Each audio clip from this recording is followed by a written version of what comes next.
ভক্তগোষ্ঠী সহিত চৈতন্য জয় জয়ে শুনিলে চৈতন্য কথা প্রেম রূপ জয়ে জয় জয় শ্রীকৃষ্ণ চৈতন্য নিত্যানন্দ জয় অদ্বৈত গদাধর শিবাচার্য গৌর ভক্ত বৃন্দ হরে কৃষ্ণ কৃষ্ণ কৃষ্ণ হরে হরে হরে রাম রাম রাম হরে হরে জয় রাধিকা নাথ জয় রাধিকা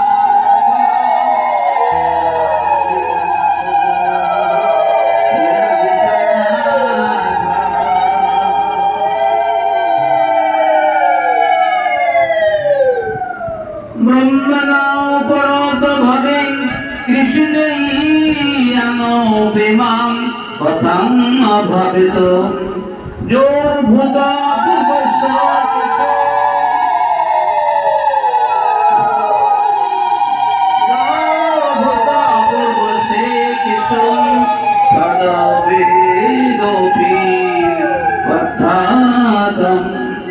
শ্রীমদ ভাগবতম 49 নম্বর 49 নম্বর শ্লোক অনুবাদ মহারাজ পরীক্ষিত বলিতে হে ব্রাহ্মণ ব্রজবাসীগণের নিজ নিজ পুত্র কখনো যে ভালোবাসা দেখা যায় নাই ওর পুত্র শ্রীকৃষ্ণের তাদের ভালোবাসা আর কারণ কি? মহারাজ পরীক্ষিত মহাশয় জিজ্ঞাসা করছেন সেই মহামুনি যিনি ভাগবত তত্ত্ববেত্তা সুখদেব গোস্বামী তার চরণে বলছেন যে ব্রাহ্মণ ব্রজবাসী গণের নিজ নিজ পুত্র থাকতেও তারা পর পুত্র যশোদার পুত্র নন্দের পুত্র কৃষ্ণকে এত ভালোবাসে কেন? নিজের পুত্র সবাই তো জানে যে আমরা আমাদের পুত্রকে ভালোবাসি এবং এই পৃথিবীতে সবাই নিজ পুত্রকে ভালোবাসে বেশি, অপর পুত্রকে এত ভালোবাসে না। কিন্তু ব্রজের ভাবটা উল্টো। আমাদের এই জগতে যে ভালোবাসা আর ব্রজের ভালোবাসা পার্থক্য আছে। তার কারণ ব্রজের ভালোবাসা একটা, জগতের ভালোবাসা আর একটা। কারণ এই জগতের যে ভালোবাসা আছে এই ভালোবাসা ব্রজের ভালোবাসার মতো নয়। তার কারণ ভালোবাসা বলতে বলতে একই হয়, কিন্তু এই ভালোবাসা দুটো দুই প্রকার। আমাদের পার্থিব জগতের ভালোবাসা আর ব্রজের নিষ্কাম প্রেমের ভালোবাসা আর।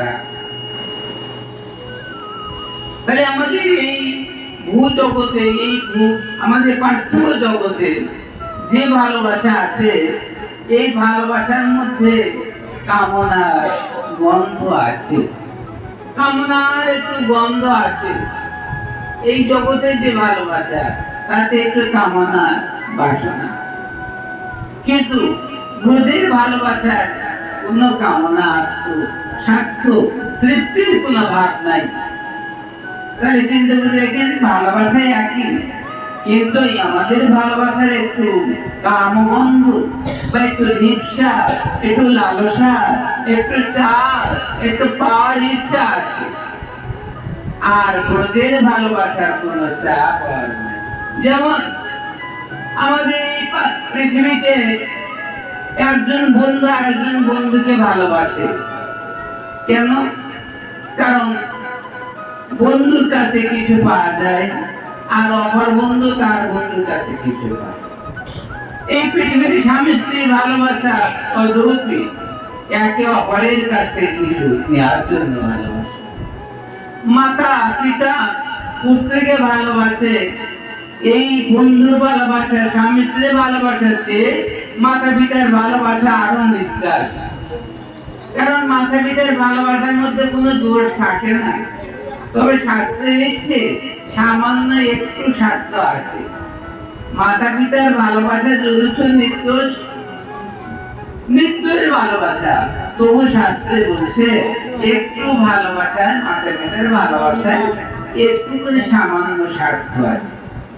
সামান্য কি সেটা, যে আমার পুত্র আমার শেষ সময় আমার পুত্র আমাকে দেয়, আমার পুত্রের শেষ সময় আমার অন্তিম সময় আমার পুত্র আমার কাছে আসবে, আমার কাছে নাম শ্রবণ করাবে আমাকে, আর আমার রচনা একটু জল দেবে আমার গালে, আমি ওই পুত্রের জল খেয়ে আমি তৃপ্তি হয়ে আমি ব্রজধাম প্রাপ্ত হই।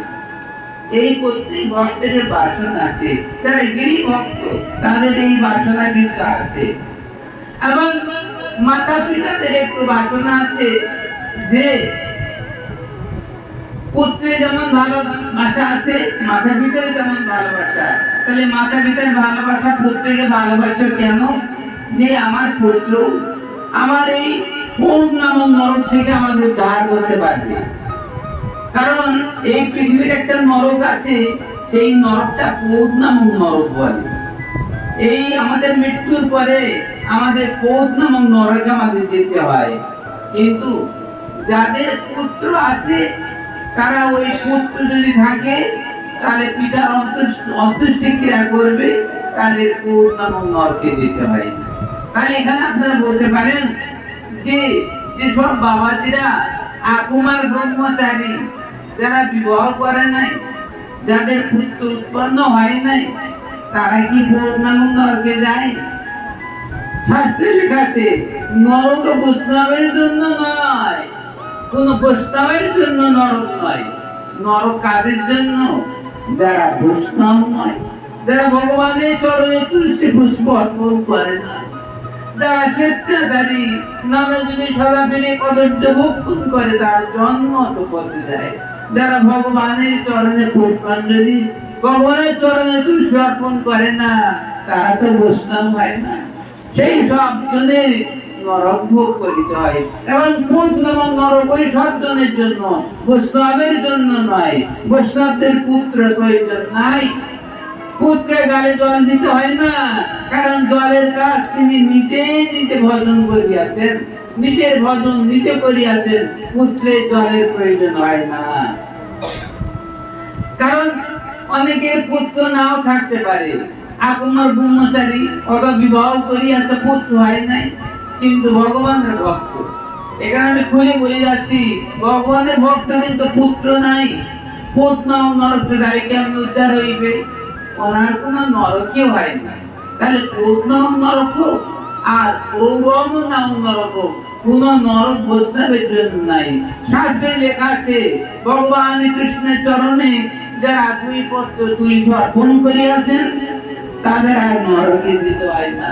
শ্রীমান মহাপ্রভু চরণে যারা যারা বিনীত আমি নয়ন জল দিয়ে চরণে তুলসী অর্পণ করিয়াছেন, পুষ্প অর্পণ করিয়াছেন, তাদের জন্য আর কোন সময় কোন কালে নরক তাদের আর আহ্বান করে না। যেদিন মহাপ্রভু চরণে সদ্গুরু চরণে আখ্যায়ী করিয়া মহাপ্রভু চরণে যেদিন বন্দনা করা হয়, কৃষ্ণের চরণ যেদিন বন্দনা করা হয়, শ্রী রাধারানীর যখন দাসী হওয়া যায়, প্রণালী পাওয়া যায়, এই সব ভক্তের আর কোন নরক হয় না। তা আপনারা বলতে পারেন তাহলে এই পৃথিবীতে এত কষ্ট হয়, মৃত্যুর সময় এত কষ্ট হয়, তার কারণ তাদের তো নরক ভোগ করতে হয় না, অনেক কোটি কোটি গল্প নরকে ভোগ করতে হয়, আর বৈষ্ণবদের নরকে দিতে হয় না। তাই একটু যদি অপরাধ থাকে, ভগবান এই পার্থিব জগতে সেটা মার্জন করে উঠিয়ে দেন। তাই বলে কোন বৈষ্ণবের 1 বছর 2 বছর 3 বছর অনেক সময় তারা লীল অবস্থা অনেক কিছু হতে পারে, কিন্তু এগুলো সেই বৈষ্ণবকে আমরা গ্রহণ করবো না, আমরা তাকে পাপী বলবো না। তার কারণ তার নরক ভোগ করতে হলো না, কোটি কল্প নরক ভোগ করতে হয়, অনন্তকাল নরক ভোগ করতে হয়, কিন্তু তাকে তো নরকে যেতে হয়নি।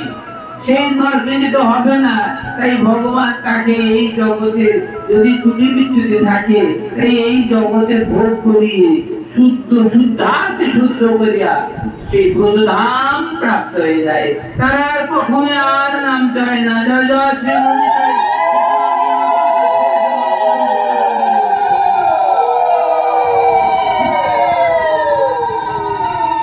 আর বৈষ্ণব হলে